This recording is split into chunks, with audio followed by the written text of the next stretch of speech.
फेफड़े खराब जब होते हैं तो कुछ हमें इस तरह के लक्षण देखने को मिलते हैं जो हमें समझना और याद रखना ज़रूरी होता है। जब भी फेफड़े खराब होते हैं तो हमारे लंग्स यानी फेफड़ों के अंदर कुछ ना कुछ गड़बड़ होना स्टार्ट हो जाता है और ये इसके जो साइन होते हैं, इंडिकेशंस होते हैं, हमारी बॉडी पर देखने को मिल जाते हैं। फेफड़े हमारे शरीर के लिए बहुत ज़्यादा ज़रूरी होते हैं। अगर हम फेफड़ों को स्वस्थ न रखें, फेफड़ों को अगर हम ध्यान न दें फेफड़ों पर या उनकी केयर न करें तो काफ़ी सारी प्रॉब्लम्स हमें हो सकती है। फेफड़ों के अंदर कोई ऐसी चीज़ नहीं होती है जो खुद को बचा सके, लेकिन इम्यून सिस्टम के जरिए फेफड़ों को बचाया जा सकता है। अगर फेफड़ों में कोई ऐसा इन्फेक्शन न गया हो जो ज़्यादा डैमेज करके चला जाए तो हम फेफड़ों को बचा सकते हैं। ऐसे इन्फेक्शन को हमें बाहर ही रोकना होगा जो फेफड़ों को ख़राब करे।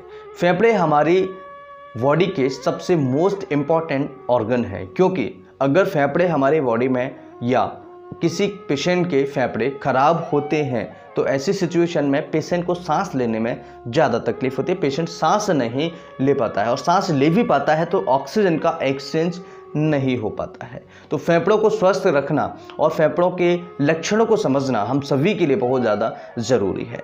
सबसे पहले समझेंगे फेफड़े जब खराब होते हैं यानी कि फेफड़े जब डैमेज होते हैं तो क्या क्या सिम्टम्स हमें, साइन हमें, इंडिकेशंस हमें देखने को मिलते हैं।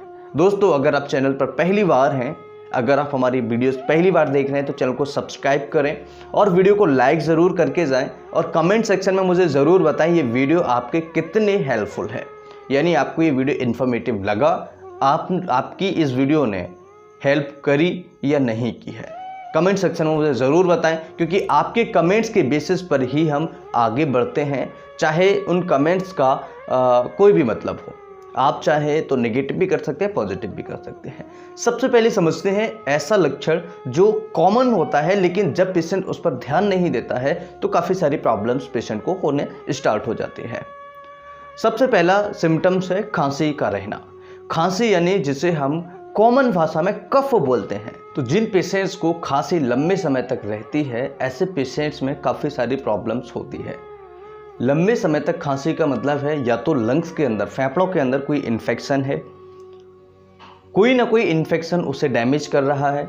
कुछ इस तरह से सिम्टम्स या कुछ इस तरह के लक्षण हमें दिखाई दे सकते हैं और ऐसे पेशेंट्स में लंबे समय तक अगर उनकी खांसी 3 महीने, 4 महीने, 5 महीने, 1-1 साल से है और खांसी ठीक नहीं हो रही है तो कुछ ऐसी बीमारियां हो सकती हैं जैसे कि लंग कैंसर हो सकता है, ट्यूबरकुलोसिस हो सकता है, COPD हो सकता है, अस्थमा की शिकायत हो सकती है और कुछ और अन्य ऐसी प्रॉब्लम्स होती हैं, एलर्जीज़ की वजह से हो सकता है, क्योंकि फेफड़ों में कई बार कुछ ऐसी चीज़ चली जाए जो हमारे लंग्स के लिए कंपैटिबल ना हो, यानी कि लंग्स उसे पहचान ना सके तो वो एलर्जन का काम करता है।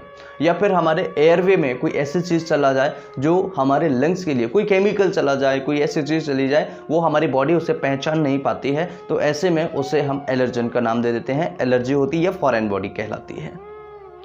तो खांसी लंबे समय तक रहना ये एक बहुत बड़ा कॉमन सिम्टम्स है। जिन पेशेंट्स को ये खांसी रहती है वो एक बार अपने चेकअप कराएं, ब्लड टेस्ट कराएं, एक्सरे, सिटी, चेस्ट एक्सरे वगैरह सब कराएं, जिससे पता लग सके कि कोई पेशेंट को प्रॉब्लम तो नहीं है या कोई एलर्जी की वजह से खांसी है। इसके अलावा दूसरा जो लक्षण होता है वो होता है पेशेंट को सांस लेने में तकलीफ होना।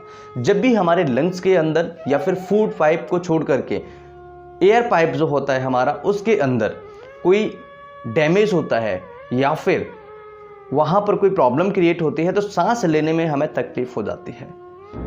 नॉर्मली इसे ऐसे समझिएगा कि एक पाइप हमने लिया और पाइप का जो नॉर्मल डायमीटर है, जैसे 2 इंची का पाइप हमने लिया, उसका डायमीटर इतना है और अगर हम उसी पाइप को सिकोड़ दें तो उसका डायमीटर कम हो जाएगा, 1 इंच हो जाएगा, आधा इंच रह जाएगा।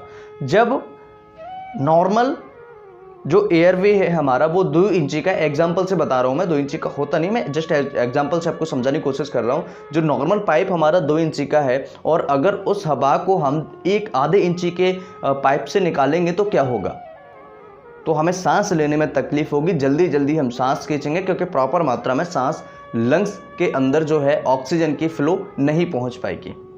तो ये सिम्टम्स जो है ये भी लंग्स डैमेज होने का या लंग्स की कोई बड़ी बीमारी होने का संकेत हो जाता है।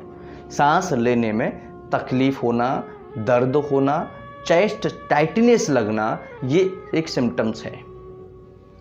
इसके अलावा तीसरा सिम्टम्स होता है कि पेशेंट्स को लंबे समय तक छाती में कहीं ना कहीं उसको दर्द हो रहा है। यानी कि अगर पेशेंट को कोई प्लूरल इफ्यूजन हो गया, एम्फाइसेमा हो गया, या चोट लगी है, या लंग्स के अंदर कोई प्रॉब्लम हो रही है, तो उसको फेफड़ों के आसपास कहीं ना कहीं दर्द होगा। मैं हार्ट के दर्द की बात नहीं कर रहा हूँ, मैं गैस के दर्द की बात नहीं कर रहा हूँ। गैस का दर्द, हार्ट का दर्द अलग होता है।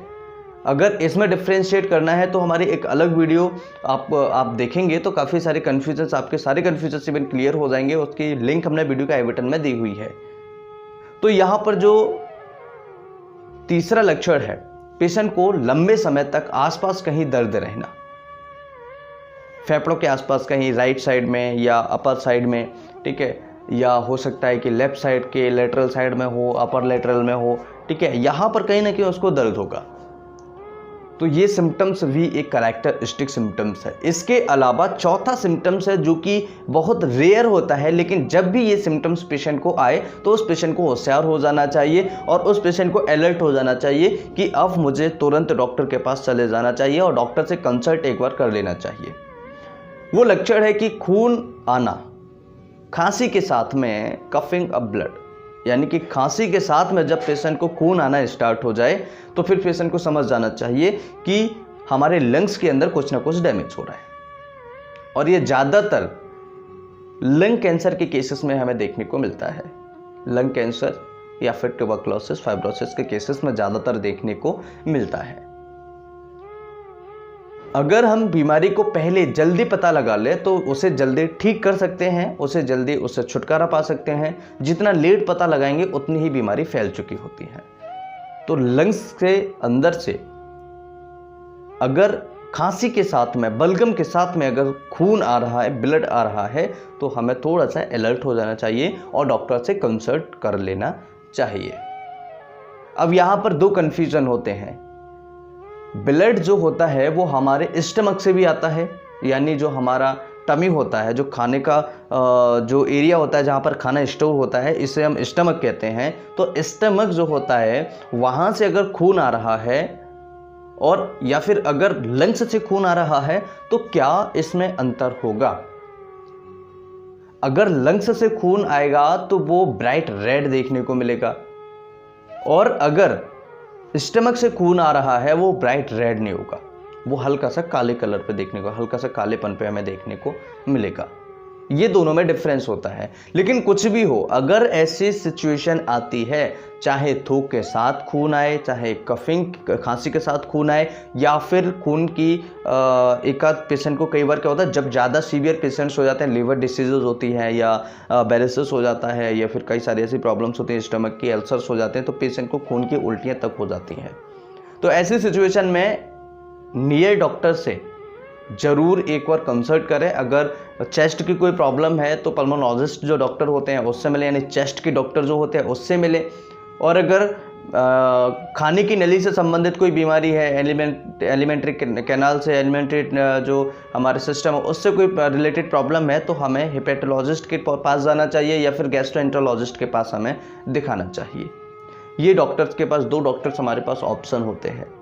और अगर किसी पेशेंट को चेस्ट का दर्द है तो ऐसे पेशेंट को हार्ट स्पेशलिस्ट के पास जाना चाहिए। चेस्ट का दर्द कैसे पहचानेंगे, मैं इस वीडियो में आपको थोड़ा सा इंडिकेशन दे देता हूं। जब भी किसी मरीज को चेस्ट का पेन होगा तो वो पेशेंट की उम्र बेसिकली 35 साल से ज़्यादा, 35-40 साल से ऊपर होगी, और उसका वजन हेवी होगा पेशेंट का, मतलब ज़्यादा वजन होगा। उस पेशेंट को हो सकता है डायबिटीज़ हो। और अगर लक्षणों की बात करें तो उस पेशेंट को लेफ्ट साइड में छाती में बहुत ज़्यादा टाइटनेस होगी, पसीना आएगा, सांस लेने में तकलीफ होगी और दर्द होगा, घुटन टाइप की होगी। पेशेंट का जो दर्द है वो गले तक आ सकता है, और पेशेंट का दर्द जो है लेफ्ट साइड के हैंड में रेडिएट हो सकता है। जो हमारी उंगली होती है, इस उंगली के एरिया में आपको फील हो सकता है अगर हार्ट का दर्द होगा पेशेंट को तो।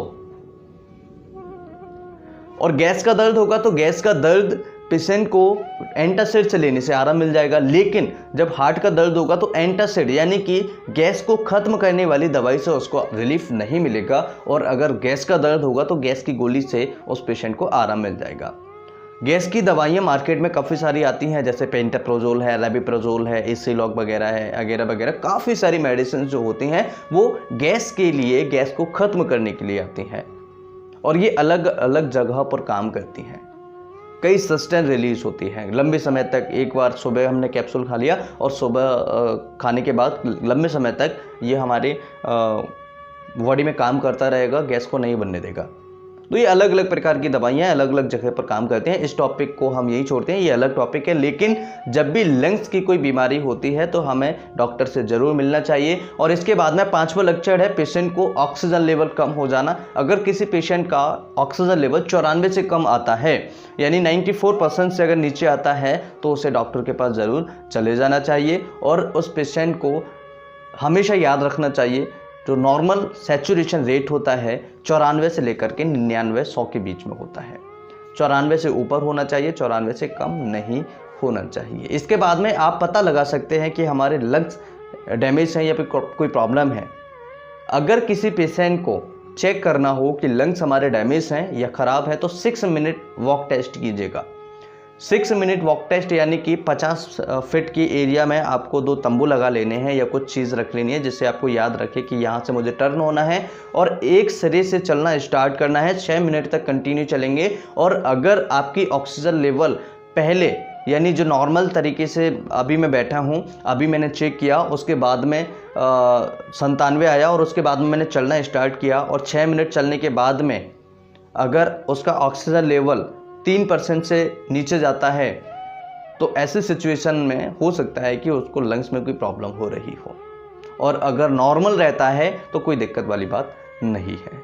इस तरह की और वीडियो देखने के लिए चैनल को सब्सक्राइब करें, कमेंट करके ज़रूर दें, अपनी फीडबैक ज़रूर दें, अपना प्यार ज़रूर दें। मैं फिर मिलता हूँ इसी तरह किसी नई वीडियो में, तब तक के लिए नमस्कार, thanks for watching, have a nice day. जय हिंद, खुश रहिए, मस्त रहिए।